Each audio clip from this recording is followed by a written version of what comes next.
Greetings, traveler. Hello everyone, the mid-season patch is here, anomalies are back, and much more. Let's dive right in. First we have some returning anomalies, so these are things you've already seen, or they might be brand new to you if you have not played an anomaly meta yet. The first one is False Idols. This is where you only need 2 copies to make a golden one, so essentially you have permanent pilfered lamps, but you do not get a triple reward. You get a coin instead. This is definitely a muscle memory thing where you're going to triple something, get the coin, and immediately use the coin because you're used to getting the triple reward. I do that all the time. So just try not to waste the gold when that happens. The cool thing in this anomaly is that it is easier to make goldens, but it is harder to get higher tier minions.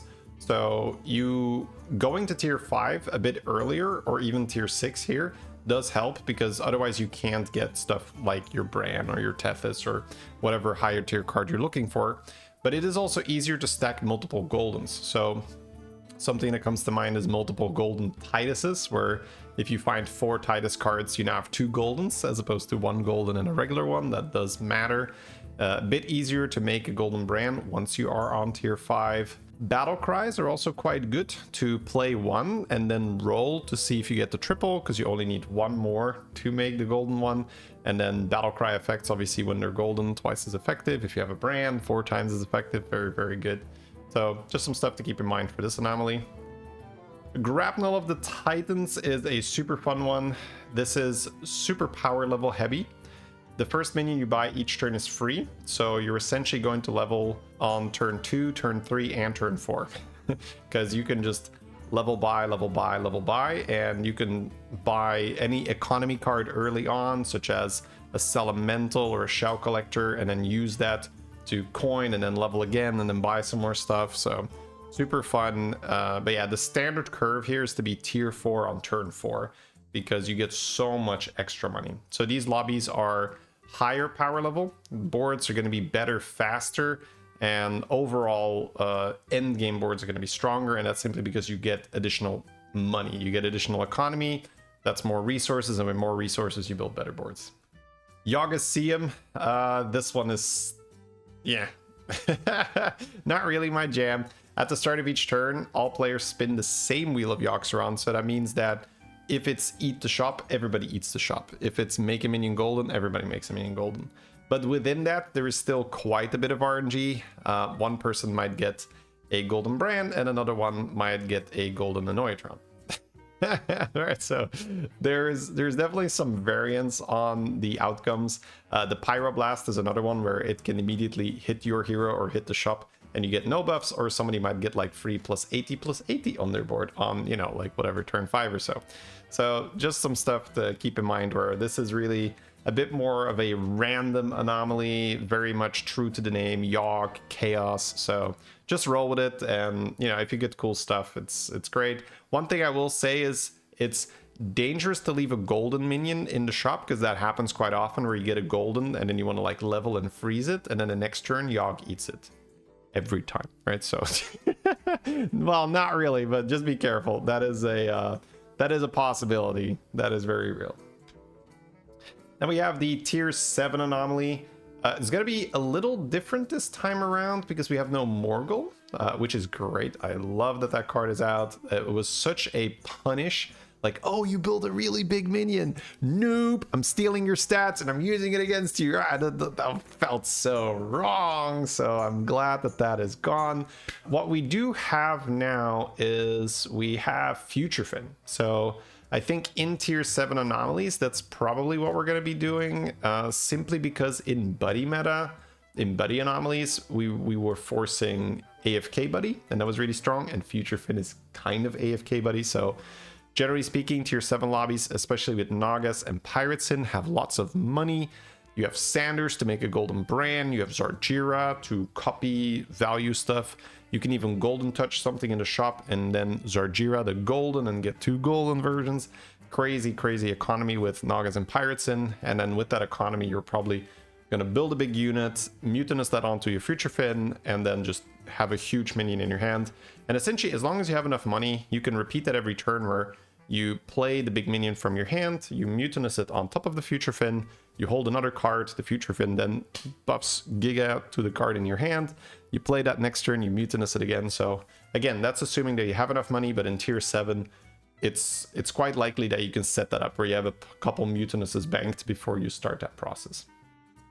11th Hour is a slower anomaly, so a greedier anomaly, because you have Ice Block here, which means if you were going to die, you don't die, you don't take any damage, and then you get 11 extra gold the next turn, so like a Giga Spike turn. So a very specific thing here is if you can get your Ice Block procced, your anomaly procced on 11 health, that is perfect, 11 or more, because that means that you can armor back up to 16, and now you can get hit again and don't die. So you don't have to force that, right? It's not like, oh, I'm gonna like sell my board and take some damage here because it's perfect. But you can be extra greedy knowing that if you were to die, you wouldn't die, and you get a bunch of extra money next turn. And if you so happen to be at that life total, armor is fantastic. So expect boards to be stronger in the end game, simply because people can level more aggressively, keep more economy on their board, and just push for high scaling builds. So I would expect something like the Magic Fin Murloc build here to be more common, because it is a very strong end of turn build, but it's a very slow build. You need to get your spell power, your Bran, your Drukhari, your Murkai, your Magic Fin. You need to roll the Azerite. So lots and lots of stuff that you have to do. But you have an extra turn, maybe 2 turns, because of 11th Hour. So you do want to go for very high cap scaling builds. Audience choice, that is a fan favorite. This is just chaos. At the start of each turn, one player in the lobby chooses a card, and then everybody gets that end of turn. So a tip here is that Drukhari, or in some buddy environments, Lucifron from the Ragnaros buddy, does enhance this because it's end of turn. So if you can get a Drukhari, you'll get 2 or 3 copies if it's golden. Very powerful. Just keep an eye on whoever is in the lobby, and be a little bit careful with what you're going to give to that. If there is a certain hero that can make amazing use of that, for instance, if you're going to make a golden battle cry and there's a Shudderwock in the lobby, well, don't be surprised if the Shudderwock is going to get a very big lead, because he can re-trigger that battle cry every turn. So just small things like that, keep an eye on that. Doubleheader, very similar to Grapnel, where it's just more money, faster leveling, higher cap boards, because you are getting much more money. So it's so strong to roll economy on tier 1. So we will see that Skipper is out, but the money pirate should still be in, the 1/3, which allows you to get 2 of them. So that's 4 gold effectively instead of 2. And then you can use that money to maybe level and then buy like 2 recruits or spells, or 2 lasso spells. This is just very it's a very fun anomaly. I really like this, but you're gonna have to level a bit faster as well on this one. Not necessarily 4-on-4, because you do need to be able to buy something, but economy is king. On tier 2, getting 2 Tads is so good, 2 Shell Collectors, all that stuff, because then you can still level and buy a card, which you get then 2 of. So super good. So yeah, super high value on economy in the early game, and go a little greedier, a little faster leveling here. Uprising. Okay, so after you upgrade the Tavern, you get to discover a tier 1 prize, and this improves in 3 turns. Now, we used to play this where we just stayed on tier 1 or tier 2, so you could level on turn 2 or stay on tier 1 until you have the upgrades, so that you would discover tier 2 prizes, and then you would just try to get a bunch of great deals. But as you will see in the patch notes, we'll put a link to that in the description as well, there are a bunch of changes to prizes, and great deal is no longer in. So this is a good moment to quickly go over what are these new prizes, and then you know what to aim for. All right, there are a ton of changes to the prizes, so I am going to very briefly go over some, because there's a big list, and then pay attention to the ones I think matter more. So on tier 1, we still have Gacha Gift, where you discover a tier 1 minion. Good Stuff gives +1/+1 now. Rockin' and Rolling gives you a permanent free refresh at the start of each turn. So that is less immediate tempo, which is a little bit worse, because when you go 3-on-3 and you would get the free rerolls, that was very nice. But this is overall better, because you're just getting a free reroll every single turn, so that's nice. New Recruit is a bit better, where it now buffs +2/+2 to the extra minion.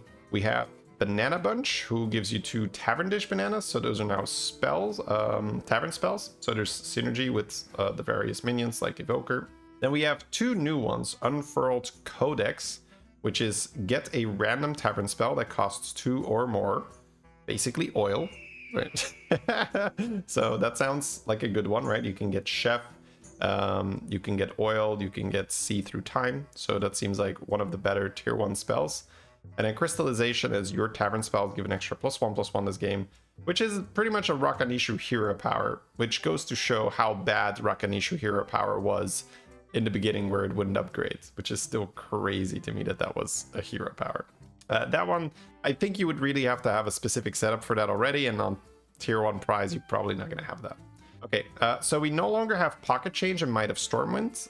Pocket Change was really, really good, and Might of Stormwind was really, really bad. So it's those are just outliers that they removed, which is great. This was the main criticism, I would say, for Dark Moon prizes. It was that it was too random, where some things were insanely good and other things were just unpickable, right? And like 2 extra gold is really good, and just +1/+1 to 3 minions, not so much. All right, and on tier 2, we have Evolving Tavern, which just evolves everything in the tavern to 1 tier higher. Gruel is now +4/+4. I think that was 2/2 before. Still not really what you're looking for. It's not any economy. You're going to put it on a unit. You probably sell it anyway. It's not that much tempo. So yeah, not that interested. Time Thief discovers a minion from your last opponent's warband. Not to be confused with Time Thief that steals from your previous game. This is okay as you can hold it, and then if you fight someone like Bran, you could try to steal the Bran, or anyone that has an early tier 5 or tier 6. So it's pickable, this one, but not like insane. On the house, discover a minion of your tier is generally solid. Again, you can hold this if you're power leveling, and then you can just get, you know, like let's say you have 2 of these saved up, you can get 2 5s or 2 6 drops immediately. Unlimited Coin is gain 1 gold, return this to the hand at the end of the turn. Stacks with Drukhari, so you can use this to print multiple coins. Quite a fun synergy, but you do have to be careful as your hand will be full with coins. So if you have any other cards that would go to your hand end of turn, then you won't have any boards. You won't have any hand space. Rat in a Cage is still +2 attack and double the attack. I don't care. I need money. I want money. So coin is good. On the house is good. Bouncer is now give a friendly minion taunt and double its health, which is way better than what it was before, and I still probably don't care because it's just stats and it's too early. I don't have huge minions yet, but it's way better than before where it was just some flat stats, right? At least now if you happen to have a really healthy minion, you can get so much tempo that you stop losing, so that's cool. And then Big Bran play is your battle cries trigger an extra time this turn, which means it stacks with Bran and with itself. So if you have one of this and a Bran, you effectively have Golden Bran. So still fun. And then we have a new one, Mage Royal Blossom, which discovers a tavern spell of your tier. That's also cool. That's also quite likely money. Let's say we pop that on tier 4, we can get the Baller spell, right? That would give us a lot of economy. You could also miss, of course, but it is a discover. And then we have Great Deal removed, which is great because that was the best one by far, because that is 5 gold. Reduce the cost of tiering by 5 gold, but that early on, pretty much most of your money is going towards tiering. It's not going towards buying minions. So 5 gold for the tier is pretty much just 5 gold, which is insane. That was the whole point of trying to spam tier 2 prizes. Now, I think we are still going to spam tier 2 prizes because they are significantly better than the tier 1. But now you're just going to go for the coin. You're going to go for on the house, that kind of stuff. Maybe discover a tavern spell. So I don't think that changes that much of the gameplay of the anomaly itself. But just know that Great Deal is no longer in that pool, which is a great thing. That thing was way too strong. Then tier 3 prizes. We still have discover a new hero power. Buy the Holy Light is now give a minion 10 attack and Divine Shield instead of just Divine Shield. Bananas fills your hand with Tavern Dish bananas, so that is full spells for tavern spells. So that works with Nala, that works with Plankwalker, significantly better than before. Top Shelf discovers a minion from a tier higher up to tier 7. My god, is that better? Holy crap. So now you can definitely hold that, go to tier 6 and discover a 7-drop. Wow, does that discover it in lobbies where just tier 7s aren't in? I would assume so, because it says up to tier 7, a minion from a tier higher. So especially with that text, I think that just works in any lobby. So that is very cool. Yeah, that thing just got way, way better. Repeat customer just still bounces a minion to the hand. I mean, that is so specific. That is just, I have a brand and there's a battle cry or there's something crazy other interaction, but it's very, very niche. So usually you don't want this. Now we have all that glitters, make a random minion golden, that's still the same. Mind Flayer goggles, steal all cards from the tavern, so not all minions, so also significantly better. You now also steal the spell, that was not the case before. Very good. And then we have a new one, reserve prices. Tavern spells cost 2 less this turn. That's quite specific. For 1 turn, tavern spells cost 2 less. Yeah, that just sets you up for a big turn, right? So probably paired the best if you have a lot of free rerolls. So let's say you've played Bran with Refreshing and the Rylak or something. You would have a lot of free rerolls with that, and then you can just roll and all the spells cost, you know, a lot of spells will be 0 gold, and that's very, very fun. So yeah, that can be the pick if you have some payoff like a Nala and you have free rerolls. Yeah. I would have to try it, really. That's one of those things you just have to try and like, oh, this is insane, or oh, it's kind of clunky. And then the biggest prizes, the tier 4 prizes, we have raise the stakes is still make a friendly minion gold and return it to the hand. So usually golden brand, and you can just pop off with that. Friends and family discount, minions in the tavern cost 2 this game. This was nerfed a while back where you could stack this and you could make minions cost 0. That was ridiculous, right? So now you would get paid to buy if you just stack these. And you're asking, how could you stack this with Ticket as Buddy? So if it was turn 16, you could, sorry, turn 12, Ticket as Buddy discovers from the next tier. So starting turn 12, you would get tiered 4 prizes, and people would just farm Ticket as Buddies and stack this thing, and the minions would cost 1 or 0, which is ludicrous. Refresh tab, gain 12 gold. That's a little bit better than just refreshing your gold, so 2 extra gold. Open bar is still 5 free refreshes at the start of each turn, getting 5 more. Yep. Give a dog a bone is 12, from 12 to 15, and Divine Shield, Wind Fury. Or was it just no extra stats in Divine Shield, Wind Fury? Actually, not sure. So you guys might have to let me know. Big winner, discovers Dark Moon prize from the previous tiers. Yep, that's the same.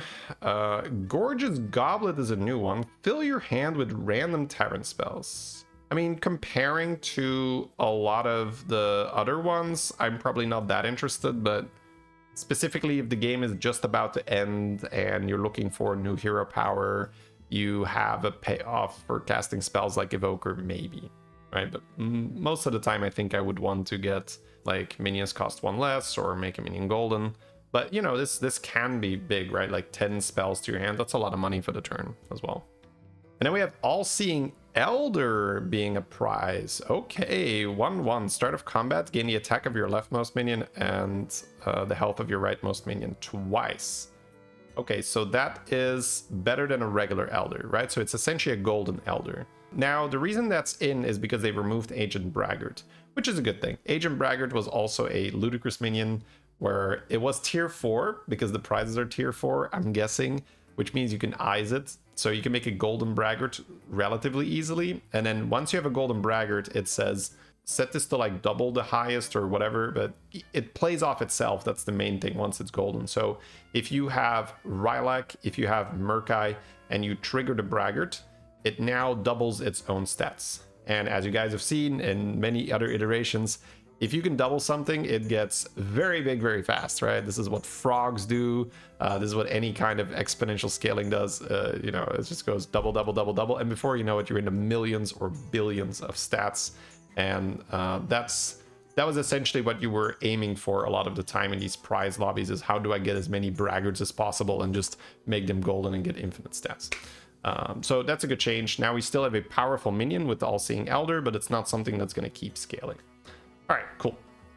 So that was a big explanation, but a lot of prize updates, which is honestly really good. We've been asking that for a long time because it was huge imbalance. So there we go. Big changes to this anomaly. Perfected Alchemy, you start with a Goldenizer. This used to be very exciting in the buddy meta when they combined buddy anomalies, because then you could make a golden buddy straight away. Now, I assume that Goldenizer should be able to target your Time Warp minions. So in Time Warp, that's still quite exciting. So if you start with a Goldenizer, the play very likely will be to golden your minor Time Warp minion. You might say, why not keep it for the greater one? It's one of those things where if other people throw it on the smaller one, they're going to get so much faster, so much stronger, so much faster than you. So you're probably not going to survive holding it for the major Time Warp. Now, if you have a high roll and, you know, you don't really want to golden your minion, sure, you could probably keep it. But this is one of those things where it's probably going to be a good play to just slam the Goldenizer on a Time Warp minion and have like a Golden River Skipper straight away and just get a bunch of money. Bring in the buddies is still a crazy anomaly, but I am quite glad that it's still there because it's one of those things where you get it, you gotta like, oh, all right, let me sit up. It's buddies, okay, I have to, because you get so much money, you have to go so fast in this one. The general play is to try to get Reform Buddy with Reno Buddy early on, because then Reform Buddy gets goldens by the Reno Buddy, and then you steal pairs, which means you have a lot of money, and then you can triple stuff, so that's insane. So that is the nuts early. And then you're trying to use that money, just do the usual stuff, right? Get your brand, get infinite gold, and you're pushing for AFK Buddy. You try to make a big minion, Mutinous on top of the AFK Buddy, play Drakari, make a huge 3-drop, Mutinous that back onto the AFK Buddy, sell your Drakari, have infinite money, buy another one, blah, blah, blah, blah, blah, right? So that's usually how people win these anomalies with huge, huge, huge AFK Buddies. Scout's Honor, you start with a Golden Patient Scout in play. This one is honestly not my favorite because it is super, super hit or miss, where on turn 5 or 6, I guess turn 6, right? You sell the Scout and you get a 2 6-drops, and then you have people that hit and people that don't. And from then on, the game goes very fast. Do you get good 6s or not? So this is an anomaly where you have to commit very fast. Like once you have those 6s, you don't really have time to like, well, maybe I'll do this, maybe, because there's gonna be like, bam, 15, bam, 15, right? Like you're just gonna die. So you have to really work with what you have, commit super hard. And if you did not get great synergy stuff, if you do not get something that fits your board or is in general very good, you really have to just shoot for top 4 and try to eliminate people quickly and survive. Very fast-paced anomaly once the 6s come into play. Oh yeah, and obviously you save this for 6s. It's quite rare that you don't go for 6s, maybe 5s. In some very weird cases, maybe 4s, but you'd have to be in a very specific spot. So the standard is just hold it for a 6. Cosmic Duality, you have a second hero power. That's fun. I like that. I wonder, I guess when this happens, they're not going to offer extra hero powers in the Time Warp Tavern, because that'd be very weird, right? You would have 3 hero powers. Now, maybe they've accounted for that. I think they probably just gonna make it easier and say, we're not going to allow extra hero powers in this anomaly. But yeah, this is fun. We all know, you know, we've played Time Warp for quite a while now. We've had a double hero power. It could be very fun, very cool synergies. So super, super fun anomaly sometimes, and otherwise it's just like, okay, I guess I'll just take a little bonus. Golden Arrow. Every 3 turns, you get a golden arrow. In this one, you pretty much always go tier 3 on turn 3, so that on turn 4, you can use your golden arrow on a hopefully good 3-drop, which then discovers you a 4-drop, and now you have a golden 3-drop and a 4-drop, and that's quite strong on turn 4. Yeah, this is just very, very fast-paced, high cap anomaly where there's going to be golden brands, golden Tituses, golden Drakaris. All the scaling cards are golden, so builds get crazy very fast in this one. And then for duos, we have all bottled up, where at the start of each turn you get a portal in a bottle, which also just snowballs the power level like crazy because you get so much extra economy. It's just, you know, 2 free minions per turn essentially between you and your teammate. You can also just use this for any kind of portal synergy, where you can do stuff with like Beatboxer and portal the magnetic stack and then portal it back and then reattach it, and just some very very nice. Treasure Hoard is unfortunately also back. And I don't like that at all. This very much feels like Scout's Honor but worse because it's a golden version. So The golden tier 4 and the golden tier 3 are okay. Still quite, it's a big swing between, oh, I have a golden industrious deckhand and I get 4 gold per turn. And someone else goes like, I have a golden blaster, right? It's just like, ugh, not good. So quite high RNG. But then the golden tier 5, golden tier 6, and in some cases golden tier 7 are much worse because now it's like, oh, I have a golden brand and the game is over for everyone else. Or the tier 6s is like, oh, I have a golden tier 6 that works well with my board and I can immediately start destroying people and other people don't. Cool, I guess I win. So this is one of those things where very much like the scouts anomaly, for the 5s and the 6s, the game is going to go very fast after people get their cards. So do not try to pivot, do not dilly-dally, just quick, get strong on the board, commit to your direction, and if it's not the best, hope for top 4, because someone else will have the nuts, and then you don't get to play for first anymore. So not a huge fan of these ones, but overall anomaly meta is very fun, so I'm still quite happy in general. Just, this and the Scout's Honor I'm not too big of a fan of. Then we have the new anomalies. Wow, okay, cool. We have Dark Moon Fair prizes. Every 4 turns, discover a Dark Moon Fair prize. So I'm guessing that this is just going to be, you get your tier 1, you get your tier 2, you get your tier 3, you get your tier 4. And we've just gone over all the prizes. So this is very much the same as the uprising where, the ones that are good are the ones that give you extra money and snowball. But I would say that the power level is much closer now, which I'm very, very happy about, seeing as they've removed stuff like, Braggart and the Great Deal and Coin Pouch and stuff. So that's great by the devs. Looking forward to playing this. Then we have Minor Goldthorn Potion and Major Goldthorn Potion. So the Minor Time Warp offers 5 golden minions this game. They do not give triple rewards. And the Major Time Warp offers 5 golden minions this game. These do not give triple rewards. Yeah, that is going to go crazy, bro. I can't wait to play this. There is definitely going to be some insane stuff. So this is likely going to be too crazy where people immediately slam golden time warps on the board and the games are just gonna, again, go pretty quickly after somebody has hit a good combo. But because I haven't done it yet, I'm still really looking forward to doing this. This is definitely going to be fun in the beginning, and who knows, right? Maybe it's just going to be fun the whole way through, or it's going to be a bit much like, ooh, well, this might be too strong and crazy. But yeah, very, very excited for this. This looks like a very fun thing to play. Then we have the Boon of Chronum. You get an extra Chronum at each time warp. Oh, that's also really cool because now you're going to be able to get the 3-cost Chronum cards more often. And there is another 3-cost Chronum cards other than the Master Thief that we'll be covering later. So yeah, that just sounds very fun. So for the small time warp, you're pretty much always going to go 2 and 1, I would say. And then for the big time warp, hopefully you just get to buy the 3-cost one. So yeah, this should be fun. Not the craziest one, assuming you don't get the 3-cost Chronum cards, but still fine. This is okay to have a couple anomalies in there that are not like full blast crazy every time. It gives you like a moment to like chill and okay, I've just played a double header and my board was crazy and at the 8 p.m. I was like, oh, okay, now my whole anomaly is I get an extra Chronum. That's fine, right? And that's still fun. So I like that. Major Waygate on turns 8 and 9, visit the major time warp and there's no minor time warp. So everyone is Murazond. That's cool because when you play Murazond, you quite often feel like you're so pressured because you don't really have a hero power early on and other people do. So that's, I would say, the least fun aspect of playing Murazond.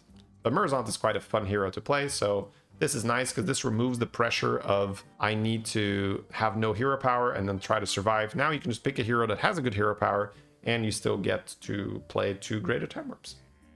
Oathstone Summoning. Minor time warp minions enter the tavern pool on turn 7 and major ones on turn 10. Oh my god. Ah. So this is buddies in the tavern, right?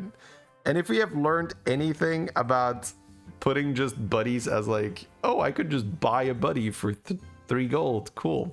This is going to be the same where it's like, oh, I could just buy a chameleon for 3 gold. Nice. I have like 2 chameleons and oh, like 2 immortals on my board. What else am I going to do? Oh, I can pick that ghoul. All right. So yeah. So I could just like buy time warp skippers on turn 7 and go infinite and stuff. this should be very crazy. And again, I'm looking forward to it. I do play this game for fun, so balance is one thing, but oftentimes I am just very happy to throw that a little bit aside to just embrace the chaos, and there's definitely going to be chaos in this one, so looking forward to playing that for sure. Ooh, unforeseen portal. Visit an extra time warp on a random turn in this game. Huh. So I guess anything that is before turn 9 will be minor, and everything that is after turn 9 will be major. Probably, I would assume, right? So, or maybe like turn 8 is already major. I'm not sure. I'm actually not sure. Or maybe everything after turn 6 would be major already. That could also make sense, right? Yeah, because otherwise you push it too late. That would probably make sense. Okay, yeah, sure. That's going to be, hey, you have to be quick to adapt. You can't really plan too much. So yeah, that's completely in the style of Battlegrounds, where you have to be flexible, adapt to the situation, see what you're given, and then make a game plan. So yeah, looks cool. Twisting Hourglass. All 4 chronum this game can be spent at the minor time warp. Any unspent carries over to the major time warp. Huh. So 4 chronums, and then you don't get a major time warp. I think something that could happen is that you go for 3 chronums on the small time warp, and then you save 1 chronum, so you could just still buy something like a chameleon, like a ghoul, like an immortal. So, and then you still get quite an advantage early on, because Battlegrounds is very much a game where if you can get an early advantage and snowball that, that's a very good thing to do. Which is why I think putting the Goldenizer on the small time warp is also going to be better than saving it for the big time warp. Same thing here. I think using the chronums is probably going to be better than saving them. However, if you don't really like your shop and there's maybe just one cost that you want, you can save 3, and now you open up Master Thief and the other card we're going to talk about later in the reveals. So that is also a fun option. But I think if you have a really good lesser time warp and there's like 3 chronums that you could spend, or maybe even 4, probably 3, you're probably okay to do that. I don't think you should be like, oh, I can't do it, I have to save 3. So yeah, looks okay. We have a new hero, Morchi Warped Conflux. This is essentially Marin for trinkets, same way Merzont is buttons for trinkets. On turn 5, visit the minor time warp. So I do think we're gonna like this more than Merzont, simply because Marin is way better than buttons in my estimation, and it's all about that early snowball. And time warps, in my experience, are more influential than trinkets. Not all of them, but a lot of them. So this should be quite a good hero. And again, that's prediction. We still have to play it out, but I don't see how this is bad. This is probably going to have to be... I think they're going to start this out at like 10 armor, or maybe even less. But maybe 10, because at the beginning you don't want to like nerf the new hero too much. You want to let people have fun playing it, but I don't think you should be scared to try this. This looks good. Then we have a change to low. This is no longer discover a rally minion, but after you attack 15 times, you now get a triple reward. I wonder if you can do that multiple times. Huh. I'm not sure. That's one of these things that's going to be like super obvious once you've played with it. Like, oh, of course you need to get an extra triple, otherwise it sucks. Or, of course you don't get an extra triple, it'd be broken, right? So, yeah. I'm not sure right now, I'm going to be honest. But his buddy has also changed so that, well, you don't really get the buddy unless you're in, you know, a specific anomaly. But the first triple reward you play each turn discovers from golden minions. So yeah, that could be very, very powerful. So low seems quite a lot more fun with this strategy, because now you get to really time that, where if you are in, why can you get your buddy to... You'd have to roll it right in the shop. Like, that's pretty awkward. Anyways, next buddy meta. This should be really fun. Now we're going to cover some removed cards, which they have to do to make space for new cards. A lot of the Death Rattle Beast package is out, right? We can see that here. Goldrun and various tokens minions are out. Then for Pirates, no more Elite Navigator. No, that card was so fun. Instant Golden Pagel, Golden Plankwalker. No Drust, which is going to be relevant for a card later on. I'm going to talk about that as well. And no more Eudora. Skipper is out. That's a lot of economy. No more Painter. And then a lot of the various buff Murlocs. For Nagas, Lord of Gain's out. How are we going to play Nagas now, right? That's long overdue. I like that. Yeah, Snake Tongue is actually a huge hit Nagas are one of the reasons why you want to go to tier 3 early in this current meta, or at least, you know, the meta we just played. With that out, that is a huge hit for tier 3, right? Because this guy is so good to generate early coins. Now, it was really strong, too strong, so it's a fair nerf to remove that, but that changes how we evaluate tier 3 in Naga lobbies.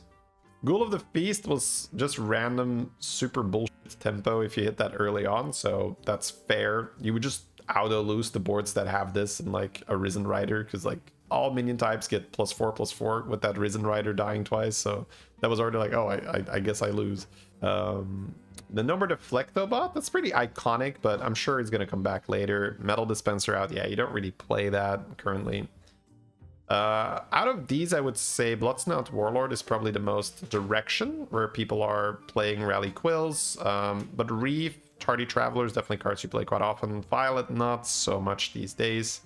No more Blade of Ambition, which is a big one. In tier 7 lobbies, this was absolutely something that would be really insane. You would just, you know, get a huge minion, have like 2 Blades of Ambition, and then just pop them, and yeah, you would get these huge Ravagers. Very, very strong, so I'm happy that that is out. Raptor's Revenge is out. Sure, that's probably just to make some space. This is not like broken or anything. Or I guess, well, let me see. They are bringing Beetles back, so maybe this is too awkward, but I think they're just changing it for the Beetle spell. All right, and then we have a changed card. Lava Lurker now only works with played from hand.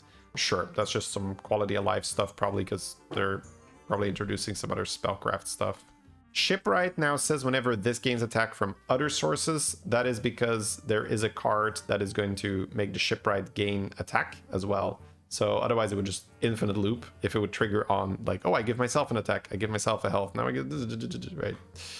Tethys is being nerfed to 10 gold.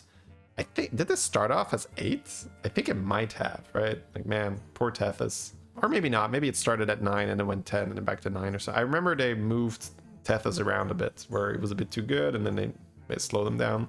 But yeah, Tethys is still just economy, and economy is super strong in this game. So even at 10, you're still going to want to play this. Gunpowder Courier gets nerfed, but that's because we're going to see another card. Cannon Corsair is back to being a tier 6. Again, we're going to cover why that is in just a moment. These pirates now trigger twice when they're golden instead of just double the amount, which is also going to matter. This guy, Shore Marauder, says your pirates and elementals give an extra +1/+1. So if you have the golden version, you obviously would prefer so that you would trigger twice, because then you get the double dip on the +1/+1, or 2/2 if you have 2 of them, or 3/3, right, if you got a golden and another one. So that is definitely relevant, so you would want that. Then we have new cards. Eternal Tycoon, Avenge 5, summon an Eternal Knight and attacks immediately. I do like what they're doing with this, where they're really improving the death rattle stuff, where it's historically not been that good, but the attack immediately helps you not lose value. So if you have a lot of death rattles and reborns on your board, quite often the opponent just hits them out of order and you don't get the reborn, you lose a lot of value. Anything that attacks immediately makes board space, so that does help. Now, is this good? I don't know. I can't say, chat. I need to try this.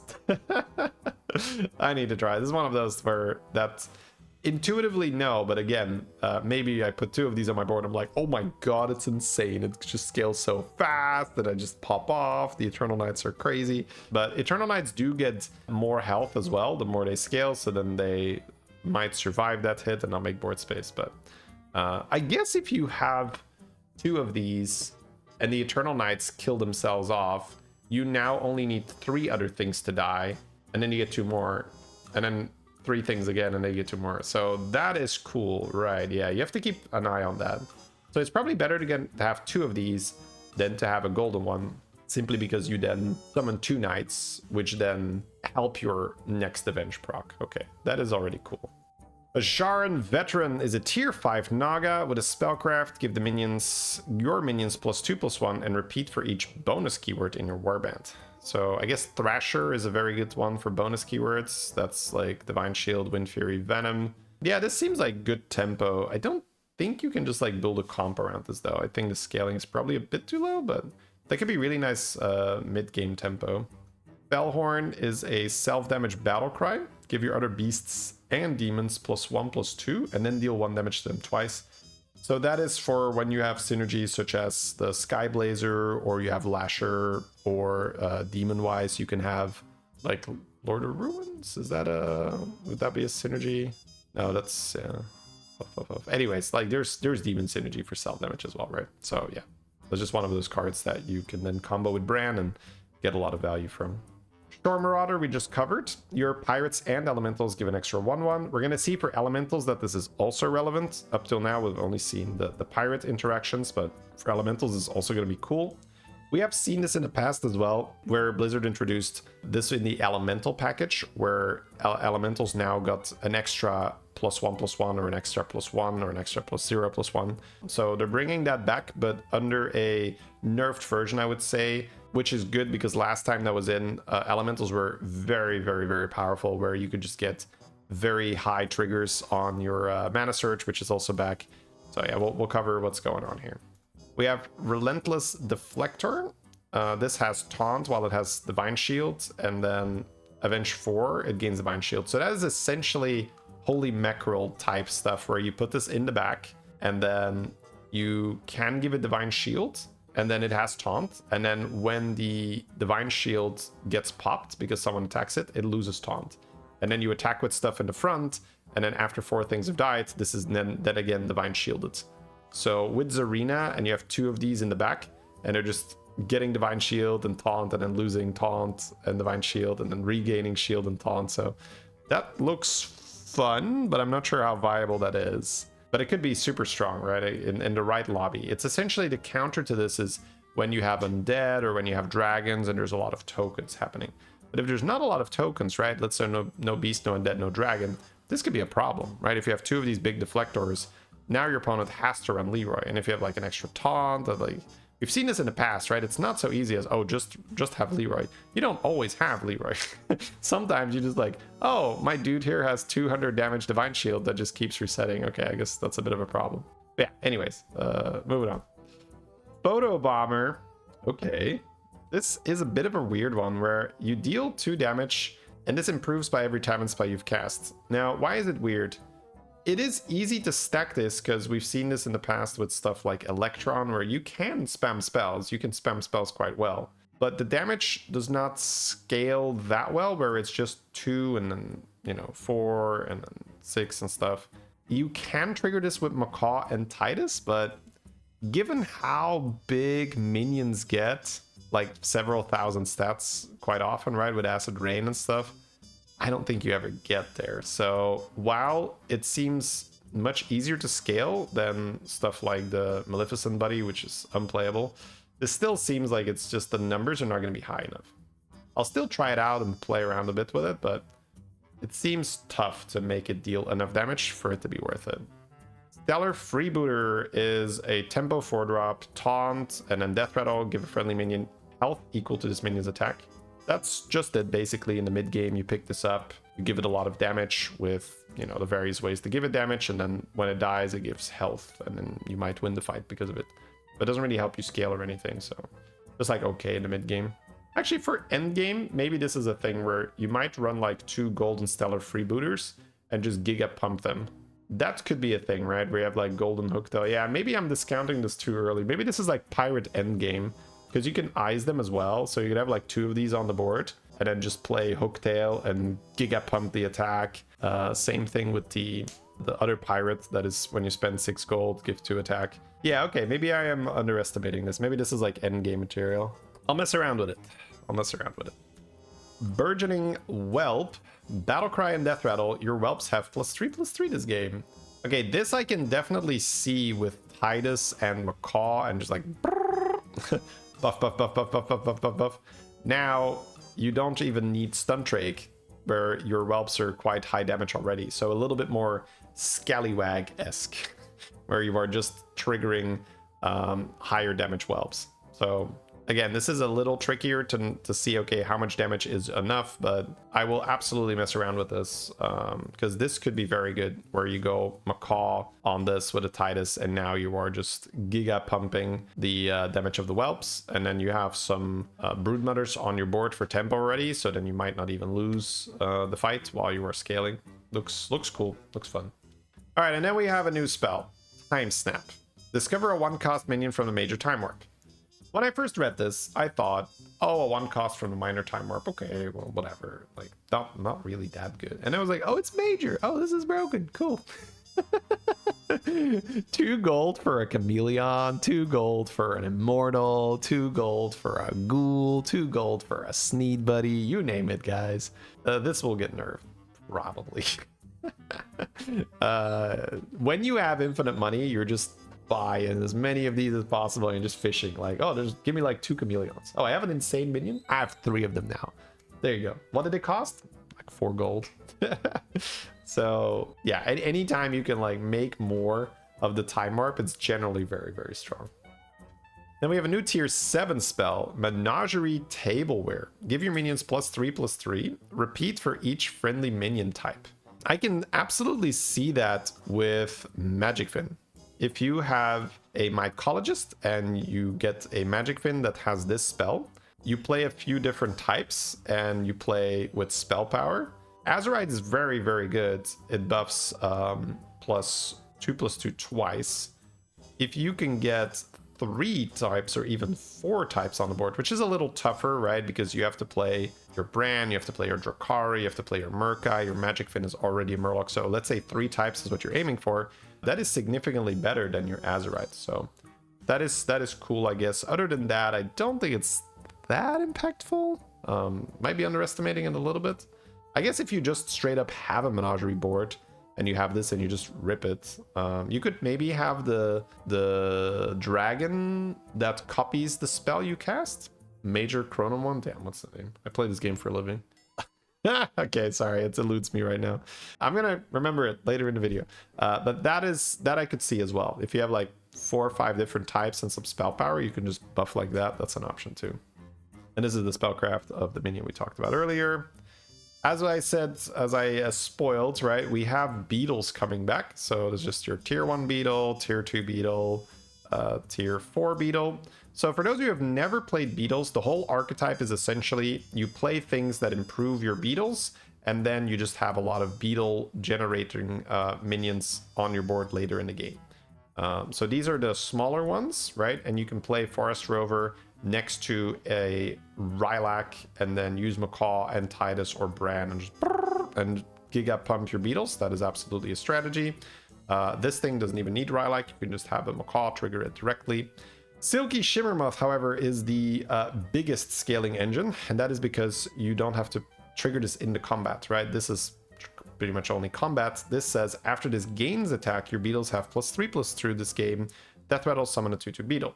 Now, this was really strong with Drust last time we played it, so that's why I said, oh, Drust is out. That's going to matter for what we're going to see next. However, this says after it gains attack. And they've changed Hooktail to say that the golden version will give attack twice instead of just double the amount of attack. So I absolutely see this as a build that's probably going to be quite strong. It took a while for people to catch on that Drust's Shimmermoth was broken because it's not an obvious combo. Like, oh, I'm playing pirates and I'm putting a beetle in the back and what's this? But when you cycle that many pirates and it's just like buff, buff, buff, buff, buff, buff, buff, and then you have these huge beetles and you can reborn them. That's so powerful. So I do not think it's going to be strange to see people run Hooktail and then Tethys for money and a Bran for money. And then you just giga pump your Shimmermoths in the back where you have like 2 regular ones or a golden one and a regular one. And you just gain attack, gain attack, gain attack, gain attack, gain attack, gain attack. Like every time you cast a coin, the Hooktail will just buff, buff. Hooktail Golden generally is not that hard. It's a tier 3. So I think that's going to be a build where it's Tethys for money, Shimmermoth in the back, 1 or 2 Hooktails on the board, and just rip spells, cycle Shell Collectors, cycle Rodeos, and just go spell. So yeah, looks cool. I think that's definitely a thing. Bubble Gunner is back. Yeah, that's just a different package. We're gonna have more keyword Murlocs here. Sholfin for the spell power. When you sell this used to be Battlecry, but was completely broken with Rylak and Murkai and stuff. Gourmet is back. It's Seafood Stew. Seafood Stew buffs the target as many times based on the keywords your board has. So when you play Seafood Stew, it's going to buff 6 times. It's going to trigger 6 times, I think. And if you have a lot of spell power, that's a lot of stats gained. Now, I see that they didn't return Briny, which is essentially the end game piece of this combo. So I don't know how good this is if you can't target Briny, because Briny was the tier 6 Murloc that when it gains stats, you would also put it on the card in your hand. So that was a way to get a very, very big minion in your hand, and then you could play like corals and stuff. So I'm not actually sure how you play this and if it's that good now. Ackerpin is back. Yeah, this is like okay. It can be okay tempo. You could play this with a Murkai. Usually you just cycle it with Bran and give some stats to your board. Stefan used to be insane, but then they had to immediately disable it because it would also buff other minions on your board with bonus keywords. So you would just make your whole board Venom Divine Shield. Now it only buffs itself, and they're buffing it a little bit by moving into tier 4. So that's still an okay card because it's going to have Venom with Divine Shields, Reborn and stuff eventually, but it's not like insane. We have Weary Mage coming back. This used to be comboed with the tier 3 Naga that had a death rattle get to spellcraft, and then you would reborn it, and then you get like 4 next turn, and that was really fun, but I don't think that one's coming back. So this is more support for showy cyclists, where you get essentially you play a lot of spells, and then you have this, and you reborn it, you taunt it, maybe Macaw, maybe Titus. Not really an A tier build, I would say. So they are doubling the stats here. It is +2/+2, so maybe that is enough now, but I'm not entirely sure. It's more a niche thing, I think. Groundbreaker is the more viable version, I would say, of Nagas in this iteration, because after you play a Naga, you gain 1/1, and this improves by every 4 spells you've cast this game. So what you try to do, like in so many other strategies, you try to get a lot of money. So in this case, Visionary Shipment should be really good in combination with this. Baran, and then just cycle, get a bunch of spells. Groundbreaker gets better, and then you cycle Nagas, right? So that can be the tier 1 Naga, the Mystic that discounts the spell. That can be Shout Collector, which is the premium one. Oh, Centurion, was that the name of the dragon? I think so. Yeah, there you go. But yeah, the reason why that is good is you condense your stats automatically, and that is super strong in this game, because if you have 2 huge minions, you can just add 5 scam cards, and that might not be like the most fun way to play the game, but is highly effective. Whereas if you play something like the Showy Cyclist and you spread all your stats out, it's more of a combo build. All the pieces need to stay on the board. You can't really fit Scam that well, and Scam is just really strong because if I have 2 huge Groundbreakers and then I play 2 Venom Thrashers, 2 Leroys, and a Spore or something, I can deal with a lot of big minions on my opponent's board and still have like 2 huge minions of my own. So that type of strategy is generally preferable to spreading out the stats equally. Then Eternal Knight is back, which makes sense because we have Eternal Tycoon. It's in the 3/1, so it is higher scaling. So that might be the thing that actually makes Eternal Tycoon worth it. Still remains to be seen, something we have to test. Summoner is back, that does make sense if you're gonna have Eternal Knight. 3 little Quills are back, so this only works on Quillbore, so it doesn't buff your Titus, but it's still quite strong because you can combo it with Needling Crone. Again, there's probably some of you that have never seen this combo. This is worth it. So if you have 3 little Quill, and then you have Crone, and then you have like Macaw triggering the 3 little Quill, and then the Titus, all the rest of your Quillbore get massive.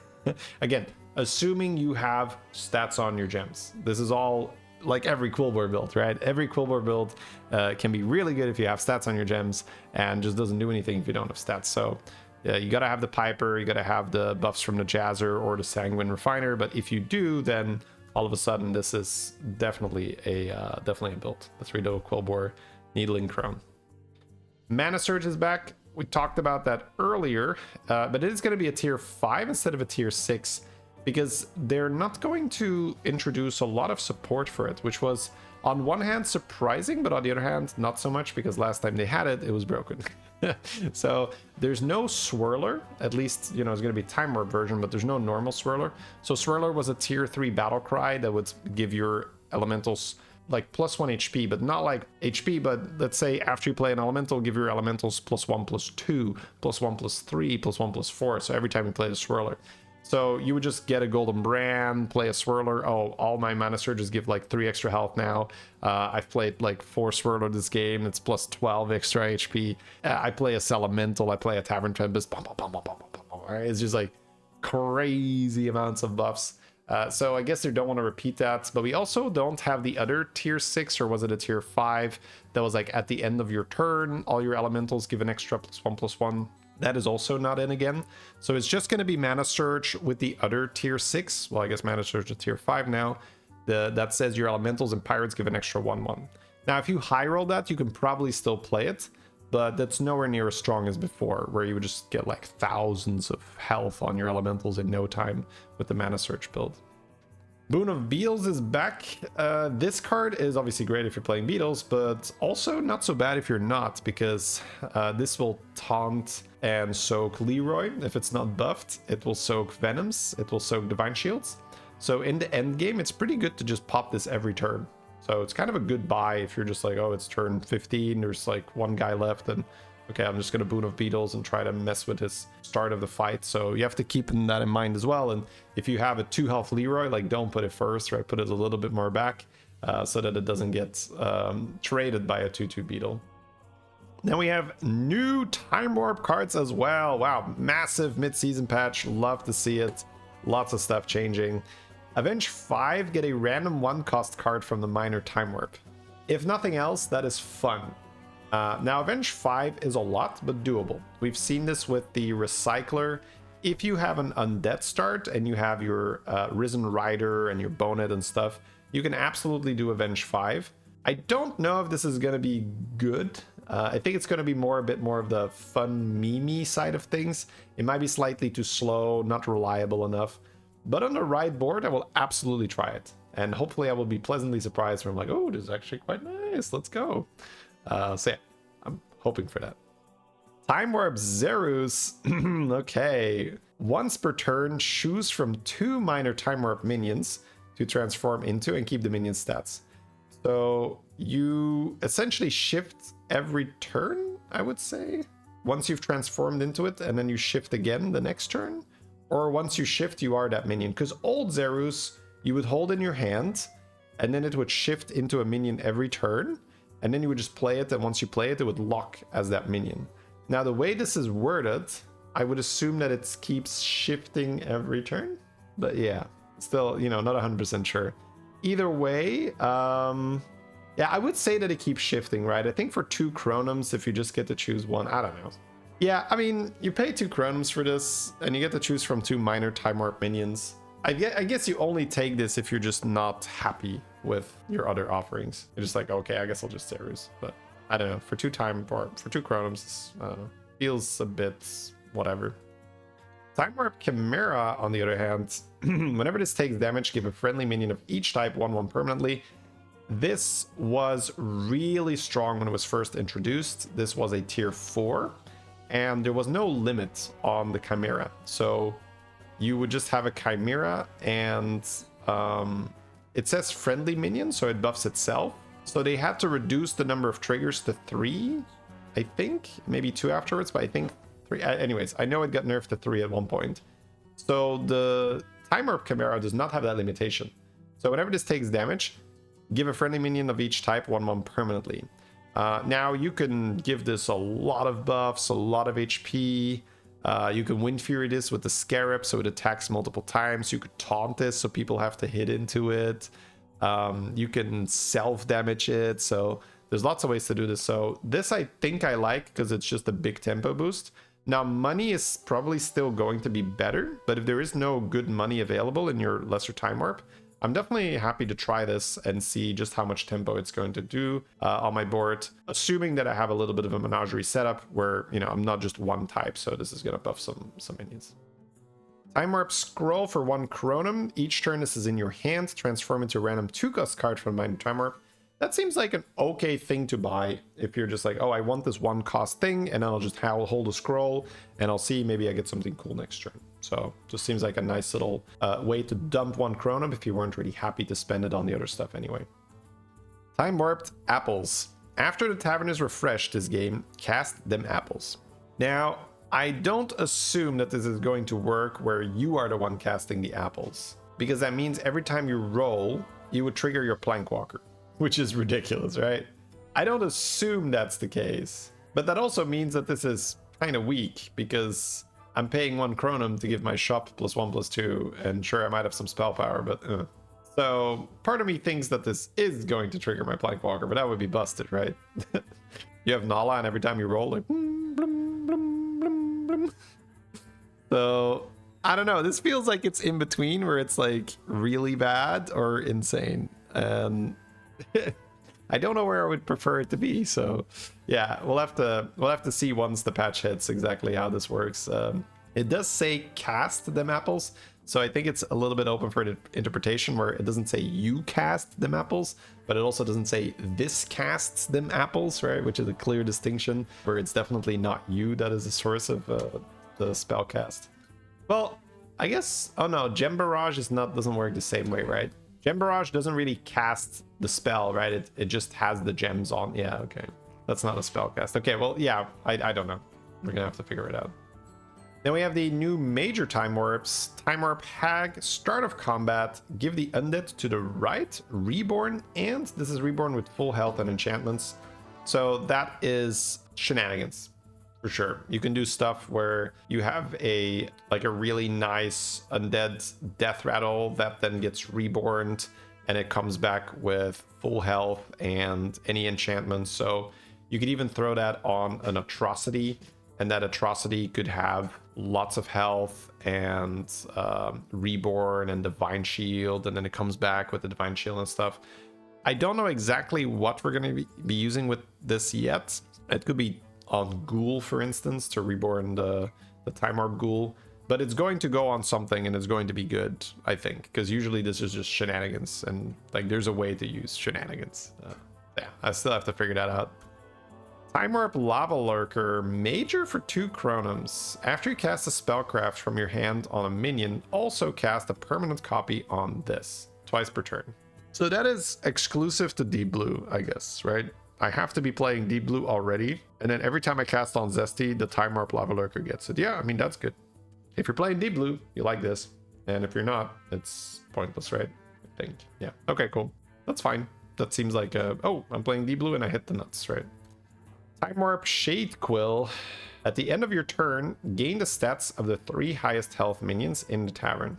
Yeah, that also seems just exclusive to I'm playing Gem Barrage. And if you're playing Gem Barrage, that seems good. End of turn, just yoink, get the stats for 1 chronum. Seems cool. Magnanimous Death Rattle, summon and get a minion from a random opponent's warband. This is just full YOLO. Now, you can reborn this, and this is a duos card, and in duos, it's actually quite a strong endgame card, because one board can have Leroy's and stuff, and then you get reborn on a Magnanimous, it summons a Leroy, that reborns, it summons another poison unit, and then your Magnanimous kills like 2 things. Now you summon and get a minion, so it's really a wild card, right? Like, it is a random opponent, so it's not even your opponent right now. It is a random opponent in the lobby. You're going to get a card from them. I'll try it out. You can Macaw this, right? You can Titus this. Now, normally, Macaw and Titus, you wouldn't really care because you don't have that much board space, but this says summon and get. So if I have this on my board with Titus and Macaw, I just fill my hand with random minions. But there is already pre-selection happened, right? This is from someone who thought that minion was good enough to put it on the board. So it's better than random minions, because there's going to be higher concentration of Brands, Titus, Tethys, that kind of stuff, right? Cards that people love to buy, Shipman, or depending on the types in the lobby, maybe some undead pieces. So this seems fun, because not only do you get the tempo from summoning the stuff, you can also just get a bunch of them in your hand if you combo it with Titus and Macaw. Time Warp Nest Swarmer is a battle cry, death rattle, and rally. So they're introducing that. They started with a Pexis, I guess. No, that High Keep a Raw. I was like, oh yeah, cool. We could just do that. We could just have battle cry, death rattle, and rally. I like that. Your beetles have +2/+2 this game, and it summons a 2/2 beetle. Yeah, so if you're playing beetles, you can have this next to the Rylak. You can have this with Deos if you're Murozond, or if you're playing in the Murozond anomaly. Yeah, Titus, Macaw, fine, right? But again, you have to be leaning beetles pretty heavily to want that. Trumpeteer is back, or Trumpeter, I guess. After you sell 4 elementals, you get a random elemental. Now, the reason why this was really good is you could stack this with, you'd have multiple of these, which would then make you infinite, because every time you would sell, you would get more, and then you'd sell, and then you'd get more, and you'd basically, you needed very little. If you had like 2 golden ones of these, you just like pop off, right? So I do think this is a lot weaker because it's going to be very, very hard to get more of them. However, Sylvanas hero power, right? That's a thing. There's other ways. There's like tests and stuff. So if you do manage to get a few of these, you go infinite gold, which we all know is very, very good. So yeah, I'm not super sold on it, just having 1 copy of this only. Here's the Swirler. Your elementals give an extra 3/3 this game. Now, this seems like you have to keep that on your board, and it's more an aura buff, right? Because it's not a battle cry, it's not a death rattle. So it seems like you just have that on your board, and if you sell it, it's gone. So it seems like they have been they've been very careful not to give too much to the mana surge, because last time, again, that did get out of hand. It was very oppressive, it was very powerful. You just get a bunch of stats on your elemental buffers and then just spam mana surges. Now, mana surge is a tier 5, so it's easier to get multiples of them. So yeah, I don't know. Seems tricky still to set it up. Not sold yet on that strategy. Time Warp Stone Drake. Start of combat, gain the stats of all the minions you sold this turn. Now that is cool, because you can put that next to a poet, and you could have a golden poet, and now you double the stats. So this is going to be like an obscenely large minion, right? If you play it with any type of shot buffing mechanic, or you could even just sell big minions off your board, and then because you have a golden poet, double the stats that way. Yeah, so this seems good in certain situations where you already have some shot buffs, or you have just like a specific board where you already have the poet and you're going to just sell some units anyway. So you're like, oh, just let me sell those units and then play this guy, and then I condense all the stats. We covered that earlier in the review. Condensing stats very good, because then I have 1 or 2 big minions, play a bunch of scam, and that's generally very powerful. Time Warped Amalgam is here. After you play a minion, give minions of its type in the tavern +3/+3 this game. So you can just have that while you're cycling and spamming with Bran, but I don't love it because it feels like it's going to be so random. And yeah, I get some shop buffs, but I feel like there's better ways to do that, right? Like just the gem buffing is more powerful. So I'm not sold on this. This might feel a little too random, too slow. Again, could be wrong, but feels slightly random. Time Warp Lucky Egg. 1 Chronum. In 2 turns, discover a golden tier 7 minion to transform into. Okay, so I have to survive turn 9 and turn 10 with a 2/2 on my board. You know I'm gonna try. But I can see why this is 1 Chronum. High risk, high reward, right? It's like on turn 9, you have to put a scout on your board and keep it for 2 turns. That does happen, but you have to be in a good position to make it happen. Not every board can just, because you have the Time Warp Scout, which is similar to this.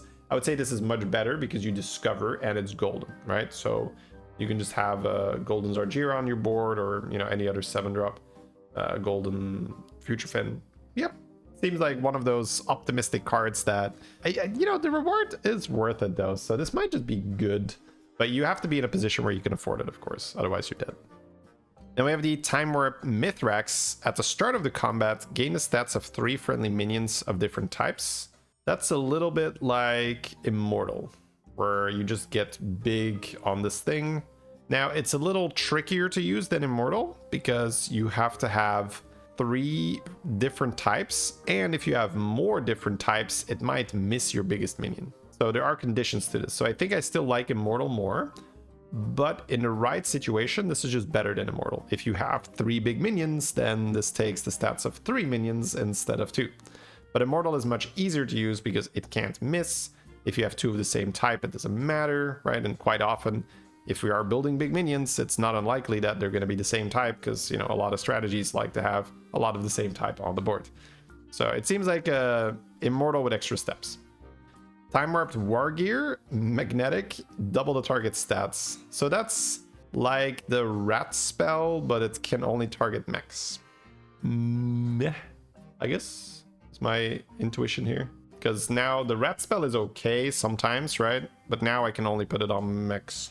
Don't think I'm a fan here. Time Warped Collector also damages adjacent minions, so cleave. And Rally, if you control 4 golden minions, gain Divine Shield. Right. 4 golden minions, that's a lot on turn 9, right? So you can re-shield if you still have 4 golden minions alive by the time this attacks again, which isn't going to happen, right? So feels clunky, my first idea. But it's a 12-12 cleave. In the right spot, you might just say, whatever, I'll take it. Time Warped Astrogill. While this is in your hand, after a different friendly Murloc gains stats, gain 1/1. So they have removed some stuff that would make this really good, right? There's no more Painter, which would just giga buff your board. They're removing like the Gurgle and the other Battlecry Murlocs. So are you doing a lot of AoE buffing? Because this doesn't gain the stats. This gains 1/1 every time a Murloc gains stats. I guess it would gain 6/6 every time you cast one of the stews, right? And they're just like buff, buff, buff, buff, buff, buff. But is that too slow? That feels a bit too slow, right? Because it's just 1/1 per stat. Yeah, again, I'd have to see this, but right now I'm not sold yet. Time Warp Icky Imp. Okay, this seems like you can do some plays with this. Death Rattle, summon 2 imps with his minion's maximum stats. However, we can trigger Death Rattle with Macaw.